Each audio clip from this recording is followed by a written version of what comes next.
Welcome back to Hot Flashes and Cool Topics. Today on the podcast, we have one of our favorite humans on the planet, Carla Hall. Welcome back to the show. It is so great to be here. Did you hear the exhalation? Like, I feel like you all are a warm hug. Oh, You get thank you. me. You're my tribe. I love being here. Well, thank you. Well, Well, you've been busy, after watching your new show, you've been all around. So, well, let's talk about that first. You have a new show on HBO. It's called Chasing Flavor, and it's Mhm. really unique. It's 6 episodes of 30 minutes, but you actually kind of trace the heritage of food from a different perspective. Can you talk about how it came to be and why you wanted to be a part of it? So it came to be, it started as a conversation that I was talking to someone at a dinner party. And I said, when I meet people, and I'm in a lot of cars where they're drivers, and if someone's from somewhere else, and even if they're from the States, I'll say, instead of asking, how are you? I will say, what's a dish that you miss from home? And I just watch how their faces change and how they become very engaged in the question. It's not like a yes no thing. And so I was telling that story at a dinner party, and my literary agent's husband, he was like, "Wow, that's kind of cool." And he goes and tells someone who was the president of a production company. 2 weeks later, I get a call and said, "Hey, want to come in and talk to us?" And I was like, "Oh, okay." And then 6 weeks later, we're shooting a pilot, and then not a pilot, like a sizzle. And then a year later, we're actually shooting the show. And yeah, it's crazy. But interestingly enough, when I was talking to someone who worked with me on the Chew, they said, "Carla, you had mentioned doing something like this 10 years ago." So it's funny how you forget, like you put something out into the world, you forget about it, and then there it is. it just pops back in. And, watching it, it's like you're doing time travel with food. Yes. And it really was so interesting just learning this history because I am a big history buff. So that whole part of it really, my two favorite things, history and food, coming Mhm, together. mhm. Yeah. So can you tell us that about just or share a little bit like what it's like? You don't have to give away the whole episode, but how you start out and how the traveling goes. So we start out with these beloved American dishes, and we end up tracing it back. So you go to one place and you talk about it, and you get a kernel of history, and you're like, "Well, wait, let me go to that place." And then you go there, you get more of the stories. Like, "Oh, wait a minute, let me go to this place." And the thing is, it's not the definitive path of food, because when you look at food, it's like a tree. So do you go down this branch or that branch? Do you go out on this leaf or that leaf? So you make choices. And there were so many surprises. And I just think that there's so much of our culture wrapped up in the story of food that we forget, and we focus on the dish itself. But what we're trying to remind people and make people curious is that if you don't know the story, you really don't know the dish. So by taking a dish like 3,000 years ago, you're like, "Oh, wait a minute, what?" It becomes really kind of fun and exciting. So can let's start an example like your chicken pot pie. Hmm. How would you Hmm. even begin to trace the history of that? So we look for dishes that have deep roots. And so when you look at chicken pot pie, many times they go back to England, so the pasty, right? And when you look at those ingredients, and also you're looking at different cultures and different culinary historians who have a different perspective on the dish as well. So you're trying to make sense of everyone's stories that you are putting together. And we had a lot of producers who were, researching and doing all these things. By the way, I chose chicken pot pie because it runs parallel to my culinary career. So I had to do chicken pot pie. Um, and so when you look at where the British went, so they came to the States, obviously, but they also went to Jamaica. So then you're looking at the pasty and you're like, "Wait a minute, what does that have to do with our chicken pot pie?" But it's all of the other cultures who were there. But think about who was in the States versus who was in Jamaica. And so that's how food travels. So food and culture is like a butterfly effect for one thing. and then you could actually, we haven't done the show yet. If we get another season, you could go to Jamaica and then spin off and go and trace curry back to India. Yeah, that was what one thing I learned so much about this show was how much, and you bring it up quite a bit, erasure there is in this, and that was just completely fascinating. Just of course we know that, but to really get to hear these people's names, and one of them was James Heming. And can you share a little bit about him because of the White House connection and everything like that?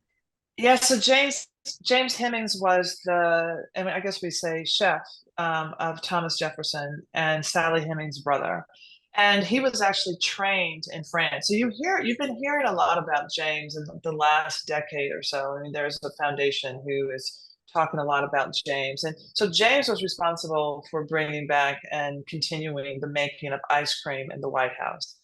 And much years later, you have Augustus Jackson.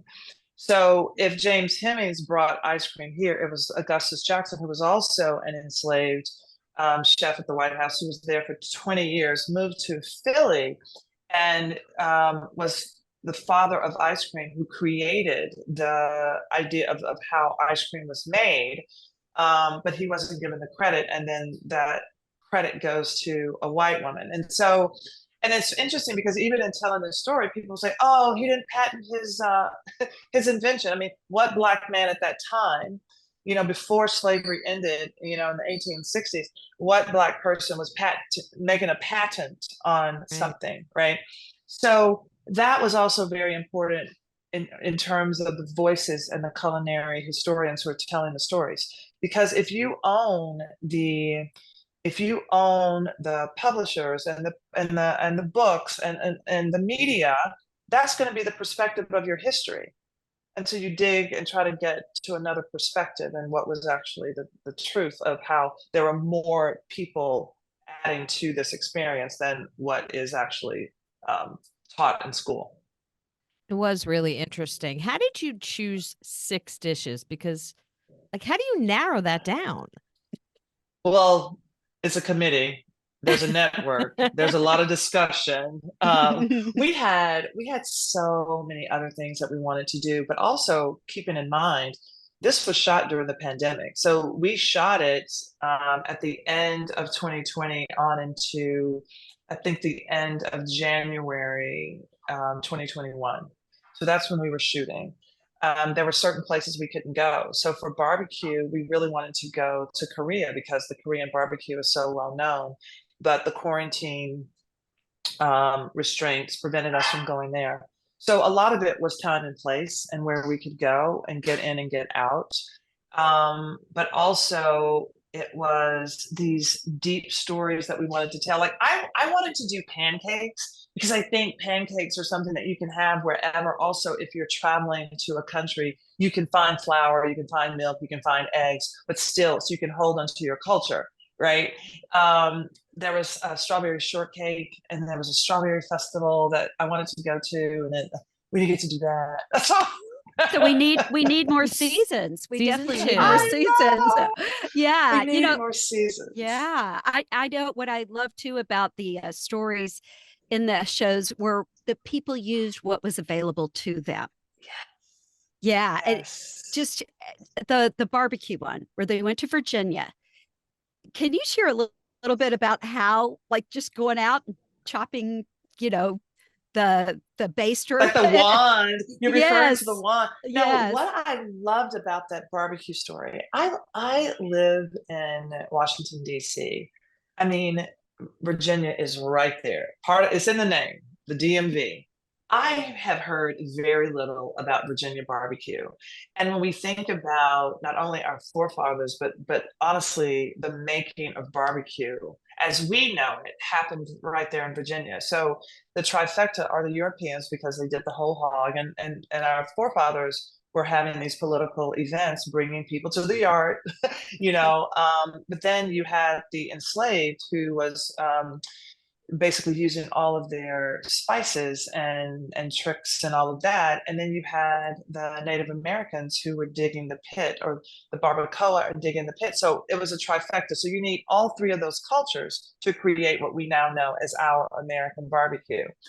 But then it was all about that basting one, and we went into the sticks, grabbing a stick and putting some cloth on it, and making our thing. And people were just, the ingenuity was amazing, but also tracing that, and then being in when we went to Accra in Ghana, that ingenuity that you see, and you're like, okay, I mean, and as a Black woman, I was really excited just to see the ingenuity in, like, my homeland, my motherland of Africa, and seeing how, as we as a people, where there's a will, there is a way. I mean, for anyone, but I love seeing my culture and the contributions, and because I think every culture, and that was the whole thing of the show.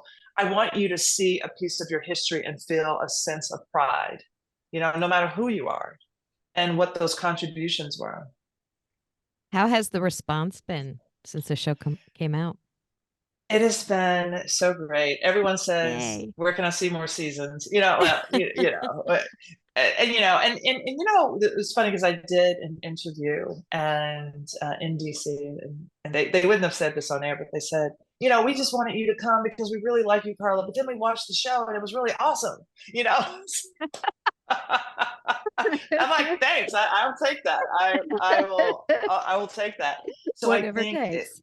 right, whatever it takes. It's just really nice to show people the different side of myself, and to do a show where this travel log. But if you think anybody who watched The Chew, so I was the one who did a lot of the field pieces, and so this show started really at The Chew. And so this is a glorified version of the field pieces that I did, where I got to leave the studio and talk to people, and, you know, like the girl on the street. And I love people. I think that is my superpower, the fact that I'm curious about people and that I really love people. Right. I think, yeah, that definitely. Well, when you start out with your question to people, and like you said, people light up when they talk about their favorite food. And then, well, you were in Nashville, and Colleen and I are right near Nashville. And, we talk about erasure, but that's still going on. Erasure is still going on. So, can you share a little bit about the hot chicken? And I will never call it Nashville hot chicken again. Oh my God. Yeah. So I really wanted to do hot chicken because of my connection to Nashville. And I don't know if you remember, I had a restaurant for a very short period of time, Carla Hall Southern Kitchen, there in Brooklyn. And I remember before it opened, it was maybe like 2015, and I was in Nashville, and I went to Prince's Hot Chicken, and I said to Simone and Miss Jeffries, I said, "Oh, I'm opening up a hot chicken place, a natural hot chicken place in New York." And the reception was not as warm as I had hoped, but it was kind of like asking for their blessing. That in my head, that's what was happening. And when I didn't get that, I said, "Oh, they must just be busy." It wasn't until I'm shooting this show and I'm talking to them and I hear Miss Jeffries talk about how Princess Hot Chicken became Nashville Hot Chicken, and that became just hot chicken, and how over the years, the decades that we know of, and because she changed it to Princess Hot Chicken in the early 40s, the erasure of their name. And in that moment, I realized I was a part of that. And I was just looking at Simone, and I felt such shame, and I was like, oh my God. And later she said she saw it in my face that I didn't get it until that moment. And so we have to think about that. In a lot of places, when you are thinking about only the dish, you don't know the history of it. And so you do, like, it's like making someone's name like a nickname, like they're Matthew, and you call them Matt, and then it's M, and and so their name gets dwindled to the smallest, letter. And so that's what we've kind of done over the years. And so that was really emotional. And the entire crew, I'm looking up at them, and my eyes are getting red, and they're crying. And and then she talks about how people do the dumpster dive, and they can't even throw out their trash because people are trying to figure out what the recipe is. um and it makes you think. And so whenever I refer to hot chicken, I'm like, Princess, you know, like their legacy was pretty almost erased. And I'm very pleased that she's getting the attention that she should get. But you look at other brands, and no diss to Hattie B's, but they have more opportunities and money available to them to grow that brand over the one that started it. And I think that's such an important lesson. I mean, it's an educational. Your show is it's educational, it's fun, there's travel, Right. so that A little bit of everything. a little bit, but I love Mhm. it. And it just the important, I think it's very important to learn these lessons. Mhm. Well, when we Yeah, know better, we We do do better. better. Yeah. that's exactly Yeah. So, right. Yeah. Yeah. you Mhm. know, and we have to talk about your big birthday coming up in Ah, May.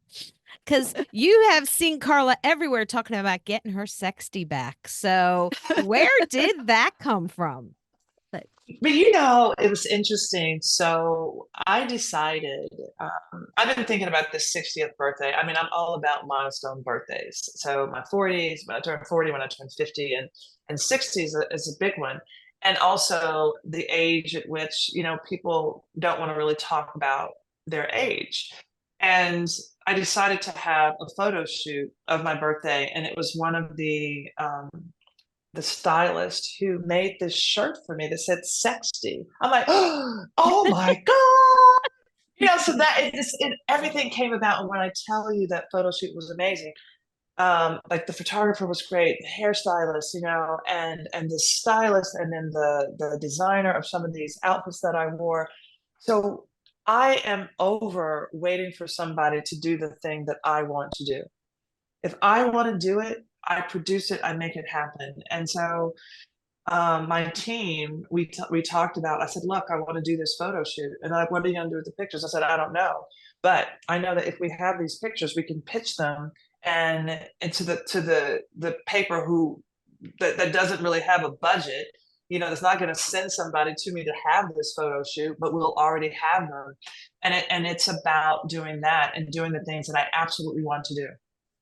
yeah, and it's just another part of just women our age, just sharing the confidence that you can Yes. have. Mhm. Yes, at this age. When I tell you, so I'm working on a one-woman show. That's another thing that I want to do because I Oh, was a child actor. I mean, so I did theater from 12 to 17, and I thought that was going to be my career. And this is me choosing something else that I want to do. So one of and it's all these vignettes about my life. So one of the vignettes about menopause, I'm calling the vagina that sat by the door, taken from the book, The Spook Who Sat by the Door, because we are underestimated, right? I mean, Right. right. and it's like we have all of this wisdom, and we could honestly take over the world if we don't ask for permission. If we just get in there and Absolutely. do it, we can take Absolutely. over. Exactly. Mm-hmm. And Absolutely. we're overweighting for like Yes. whose permission do we need? Yeah. What are we 100, waiting right, for? exactly. Who are we waiting for? And whenever I hear young women say, I'm sorry, I said, don't be sorry. Right. Mhm. And if they say it 15 times throughout the conversation, I said, don't be sorry. I want you to hear my voice when you're somewhere and you say you're sorry, don't be sorry. Like, don't be sorry, you know? Because that is true. Yeah. We're like We say we're trained. sorry for things that somebody else did to us.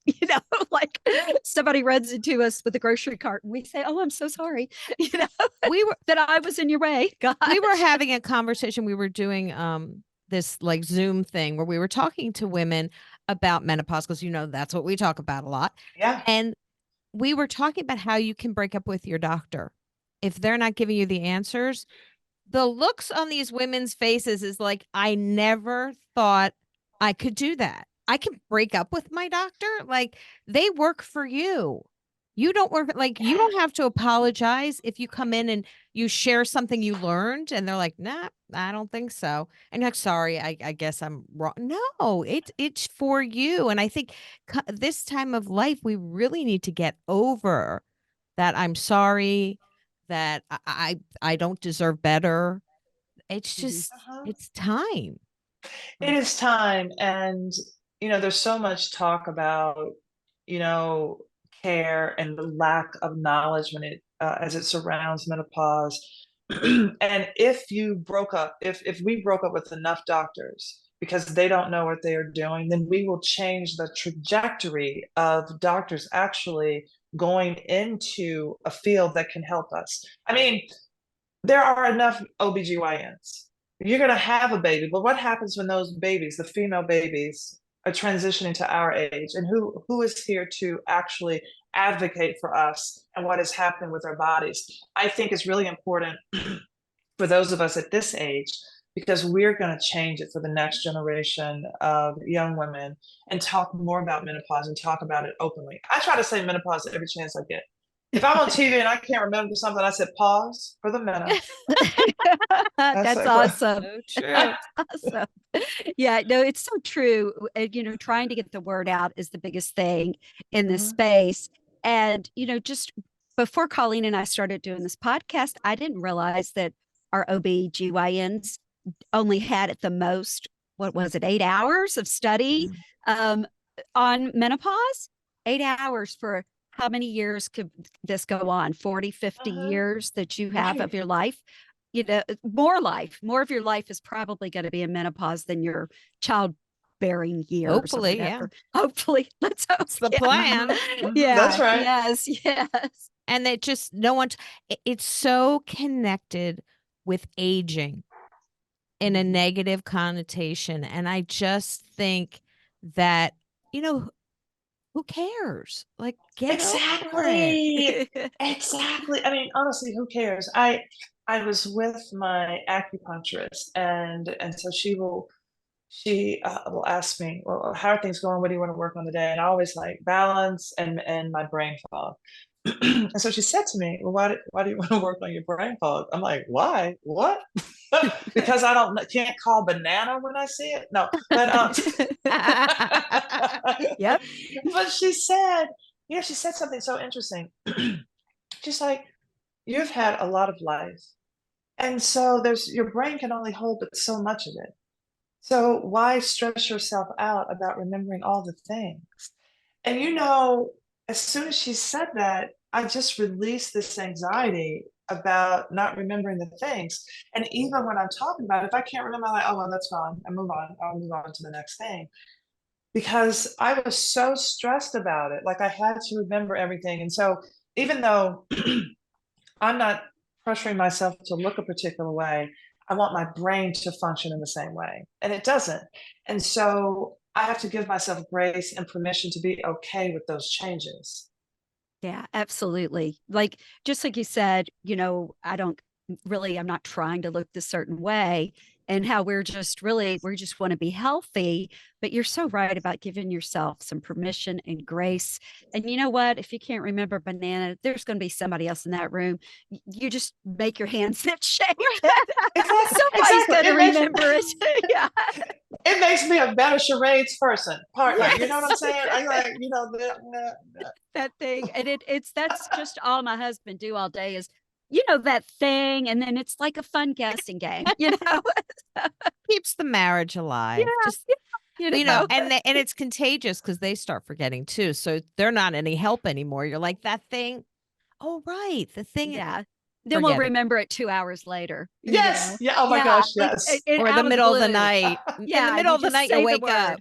You just say the word, and then you know what they're talking about. Yeah. 100%. Yeah. Exactly. Yeah. Exactly. Yes. And so much of the conversation now for women is women's health because it was neglected for so long.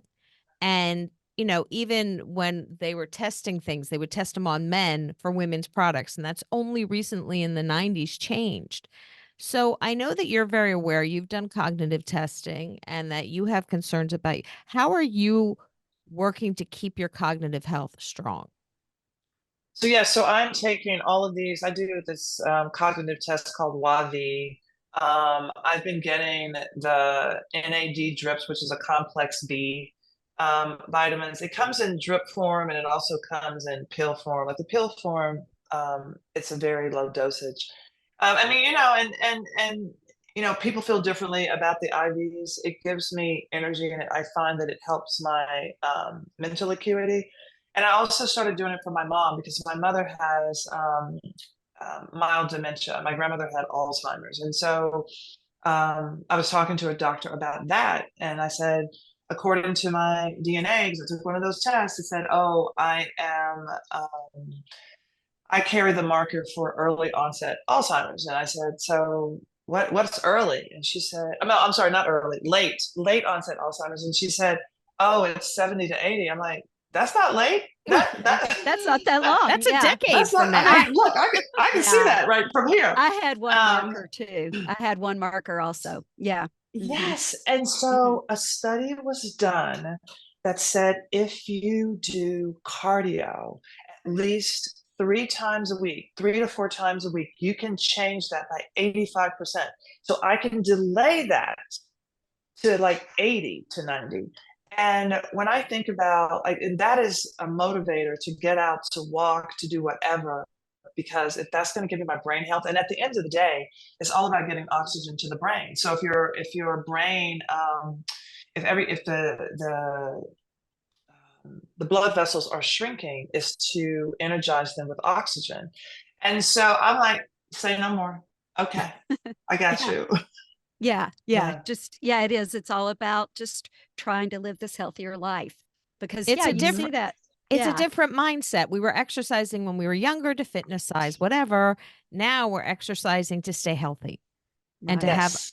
to keep our health longer because we plan on living longer. Mhm. That's absolutely right. I mean, with the technology and with doctors, aside from menopause, but they'll catch up. Everything is getting better.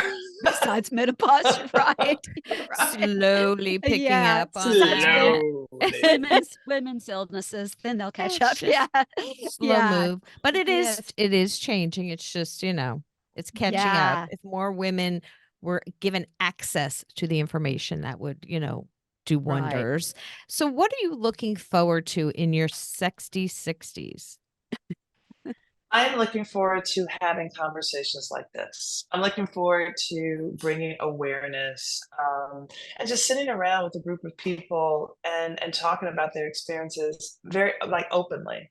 And also, I just want to inspire people, especially older women, to have new experiences, to do something that scares them, because I truly believe that when you do that, it changes the mapping of your brain. It changes your outlook. It makes you look forward to the next thing. You have not just one more chapter, several chapters left. I mean, even at 60, I feel like I have several chapters left, and I want to be on this journey with other women who are like me. I choose to work with women who are older. I choose to work with because I want to be the beneficiary of their wisdom. You know. Right. Yeah, exactly. And what you're doing, definitely, this travel, I mean, what a great way to see the world and to learn about our history and where these foods come from. And this is kind Mhm. of, I was going, gosh, Carla is in such great shape. Like I'm watching the show and you're eating this wonderful food. And I'm like, look at her. And then I saw you pedaling that ice cream bike. And I'm like, no wonder she's in good shape. And you were in Ghana and you were, you had that you were baking the grits. And I went, well, no wonder she's in great shape. Look at her, Yeah. In my head, I want to be fit enough to run for the bus, train, or plane, right? Right. But also, I want to. Okay, pause for the minute. We get it. Oh, we can relate. We get it. I Oh. know. Okay, I wasn't supposed to say that, but whatever it was. But yeah, I really want to have enough energy to do the things that I want to do. And so even sometimes, and I feel it too, I get the efforts and I just want to sit on the couch. That's fine. But also if I drag that out too long, then I get complacent. And that means I don't want to do something else. And then months go by, you don't want to do the thing. And then, you know what I mean? And I'm okay with sitting on the couch. I mean, I will have my downtime, but I want to vary it, and I want to have new experiences, even if those new experiences are going to another country and meeting new people and all of that. Yeah, exactly. If I sit too long, like you said, you become complacent. That can lead to depression. I mean, it It's can, true. Yeah. yeah. I mean, it Yeah. really, like, it's been really rainy. Thank goodness we saw the sunshine today in Nashville, but it's been, I'm like, Yeah, it's been oh, kind of it's stinky. been really stinky. I'm like, I need my light. I need, yeah. How how important is sleep for you? Because we always talk Um, about like what's important as we get older, and sleep is really top of my list. So how important is sleep for you? I didn't realize how important sleep was. Years ago, I feel like it was about 8 years ago, somebody said, "What are your top 10 favorite things?" 8 of the 10 things had to deal with sleep.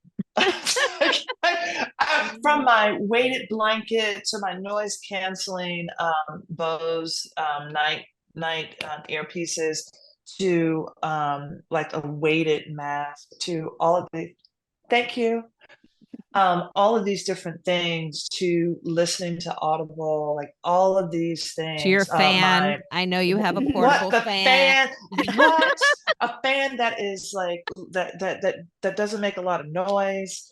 To my magnesium, my progesterone now is on that list. Like all of those things. I have always been a fan of sleep. Like even when I was in college, I'm like, ladies, it's 11 o'clock in the dorm. Shouldn't y'all be in bed? I mean, so I've always been one to count the hours of sleep that I get, like always. And so now it's just, a grown-up version. And so I don't wake up. That was actually one of the telltale signs when I was hitting like menopause, and I was like, "Oh, why am I waking up?" I was always hot at night because my metabolic rate was so high. So I got hot around 2 a.m. But I was waking up and I was like, I didn't know that that was one of the factors until I looked at a list because I would never wake up in the middle of the night. So sleep is really important. Oh, it's so important for longevity too. I mean, I didn't realize that until we did the show, how Right. important sleep When we were was. talking Yeah. and also when we were talking to Dan Butner from the Blue Zones, how important community and connection and interaction, because there is a loneliness epidemic in this country, especially Mhm. after the pandemic, and how important that is for longevity. There's so many aspects of longevity that people don't put together. They're just puzzle pieces, but they're not putting it together. They're not putting it together. So, we're at the age where we are younger, seeing the OBGYN and having kids, or we're older and we can't remember anything and we're taking care of our parents, right? So my mother, I'm at the stage where with my sister, we're taking care of my mom. And so we had to move her from Nashville up to the Maryland, DC area to be with us because she didn't remember that she wasn't doing all the things. She wasn't eating. She wasn't going to her exercising classes. She wasn't going to the club meetings. She wasn't doing those things that were keeping her basically energized and not depressed. And so when we moved her, it was just like this thing. When am I going back home? But we're like, Mama, but we can see you up here. And we had to tell some little tiny lies just to say, hey, the place is already furnished and we're going to move you in and then you're going to go back home, knowing that we were furnishing that place for her. So that has been huge, and she is thriving mainly because she's around people. She is now eating as a social activity. She was wasting away. She was losing like 5 pounds a week. It was just crazy. And now it is completely changed. But she was depressed for that loneliness. And it absolutely, we saw a huge difference from before the pandemic and after the pandemic. And we couldn't visit her as often. And so it's been really great to sort of find her in a place where she has the activities and the exercise and eating. Wow, that is such an important message too, because so many of our listeners are going through what you're going through with that sandwich generation, or just, just trying to help out and trying to know what to do is so hard. Like, it just, It is. And like, yeah. my mom is in a very, very similar situation, and she's in Florida, and I'm trying to get her up here. And it's like she just forgets to eat, or Yeah. we try to get her to do yoga, and she'll go sometimes and she won't go other times. And she's isolated. That isolation is Yes. so unhealthy for them. Yeah. But also just for the occupational health and language skills, they're losing them, and they're constantly watching the news. And the other thing that, speaking of losing something, so my mother had been paying for this insurance for her long-term health care for years, since 92. And they're just, and then so when she stopped, the memory thing came, she didn't pay one payment and they cut her off. And that they were, she, Ameriprise, Oh she was my. paying for years, and they were just looking, they were like, oh, I'm sorry. Oh, you That's know, Oh, that's that's yeah. horrible. Unacceptable. And I mean, they're raising their rates anyway, because now my parents have passed away, but I'm my husband's parents, but his father is really going through some issues now. Mhm. But yeah, it is there because his mother is really still with it real well. But she's like, oh, I don't know. They're raising my rates. They keep raising my rates.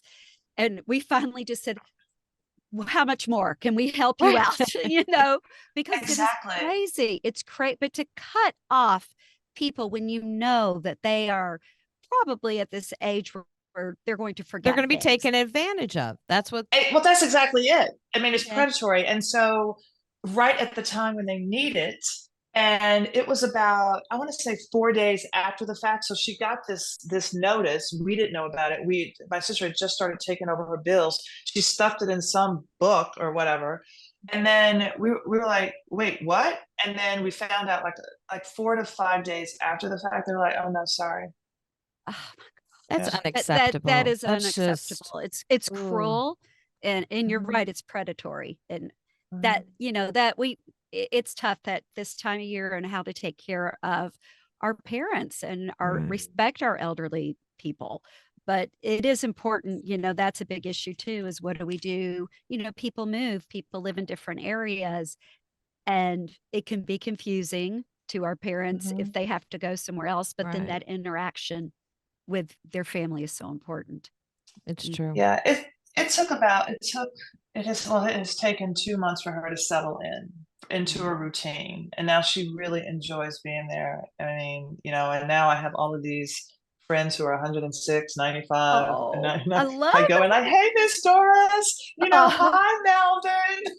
and they love it. I'm sure they love I it. love And that. you had your mom on your Nashville episode on the Yes. Princess Hot Chicken Prince Hot, episode. yes. Yes, that was Princess Hot Chicken episode. Yes. Mhm. And that was great to see. She was so cute, and Yeah. it's great to see her on there. Well, I'm glad she's Thank you. settled in. Maybe we can get my mom to be her, next door neighbor, Yeah. because that, Yeah. although she's got depression, Yeah. Yeah, come on, it's really, Agnes. Come on it's down. exactly, it's really hard. Yeah. They just giving up independence is something that they really don't want to do. And I remember someone Mhm. saying to us on an episode that it's changing your mindset, because it's saying, I still get to do these things for her. She's still here, so I get to do them, versus I've got to do this and I've got to do this. And like, Yeah. I get to talk to her. I get to, and it's so hard on us to see them reach a point where they need that help, because we're used to them doing it for us. Mhm. 100%, 100%. And again, to your listeners, so my sister was like, well, let's do a trial with mama at home with companion care. And someone said to us, well, why not do the trial at the senior place? So, I mean, my mother is still independent, so she's living in an apartment. And I moved ahead with doing the trial there because we could always go back home, and it has proven to be the right decision. And she has friends, that she looks forward to seeing there, and she still calls her friends at home. A lot of FaceTime is happening, and if you can figure out the piece of technology and I think there's some programs where you can even get on their computers and manage it from wherever you are. If they're having problems on the computer, all they have to do is just open it, and then everything else you can do. Good. I mean, it changes everything. Yeah. Yeah. Oh, that is It great. is. That's Well, I'm glad great. to hear that she's doing well and that you're busy and doing what's next. Um, so I told you about the one woman show. I'm working on a new cookbook as we speak. It was going to be a while. I don't know why I'm mentioning it, because no one asked me about it, because I literally, it's at the proposal stage. But I'm excited about it because I wanted to do a baking book years ago, and then I ended up doing soul food, and I can't I'm a tourist, by the way, so I can't do anything that I don't feel wholehearted that I have a buy-in. So if I'm waffling, it's never going to happen. I will procrastinate. But this is the right time, so I'm excited about working on that. Um, and oh my gosh, you know what else I'm working on? I'm gonna just put it out there. Um, I want to do an HGTV show, so I may be in Nashville for quite some time because I'm going to redo my childhood home. I'm pitching this. Oh, that's Yeah, I'm great. pitching this show that That would I be will be in awesome. Nashville for a while, and Oh, Well, I if am you so need excited. assistance to come and and hammer, and even though we don't know how, we'll we'll learn. bring the coffee, whatever you need. Wouldn't that be amazing? I mean, I am telling you, I would absolutely have you all over. We can do hot flashes and whatever, hot Oh topics my, and hot flashes in a broken down house. But Because the air would be out. Yeah. Yeah. exactly. We'd We'd be have waiting. fans set up Yeah. everywhere. yeah, That is so so yeah. great. That is Mhm. great. I would love that because, yeah, I still am in love Fingers with my crossed. childhood home. So I hope that it all works out for you. I hope that Thank does. you. Yeah. Well, we are just thrilled to have you on again. It's so much fun whenever we talk It to you. Thank you is. so It is. much. Oh And my gosh, it's thank you all so much. Thanks for being a fan of Lori King and her Oh, products. We haven't yes. even oh, Care I mean, Beauty. absolutely. Care Yeah. Beauty. Dude, Yeah. we Just didn't even get into talking about How you, skin, but about she's a you, huge fan. well, you introduced us to her and we I made know a it's friend and it's just like been great. And I've got my Care Beauty on right now. yeah, Every the Me serum. too. I'm Got a the serum serum. I use my on. moisturizer, my mask. I'm not Yes, as good with the mask. I forget to use it. I gotta be But better you with can that. tell a difference when you Mm. do that Especially mask. You here. can. Oh I yeah. mean, you absolutely can. It's funny because when and I swear, this is like the Nashville goodbye because we never say goodbye because we keep talking. But That's fine. I know. But so my makeup artist, they're like, Carla, your face is drinking up the makeup. What is going on? And if I don't put that mask on, they're like, you need the mask. Where's the mask? You need the Really? mask. It changes your makeup because the moisture. Otherwise, the makeup goes into your skin and it actually makes you look older. So I yeah. guess I gotta start being Doing better that. about my It's just mask. it's like after you take that Don't makeup tell off, Lori or you can Celeste. I'll do get in it. trouble. If you can do it once or twice a week, That's right. just yeah, And just get yeah, that on. absolutely. And it seems like we have more things to do once or twice a week. I know, 100%. Exactly. Okay, just to say one time a week. There you go, just one time, and have your husband do it. Yeah, Say, honey, do it for Valentine's Day. Oh, there. Okay. Try it All right. yourself. Yeah, I will. yeah. I will. Well, Too funny. thank you so much. We could talk forever, and we appreciate you taking the time to speak with us.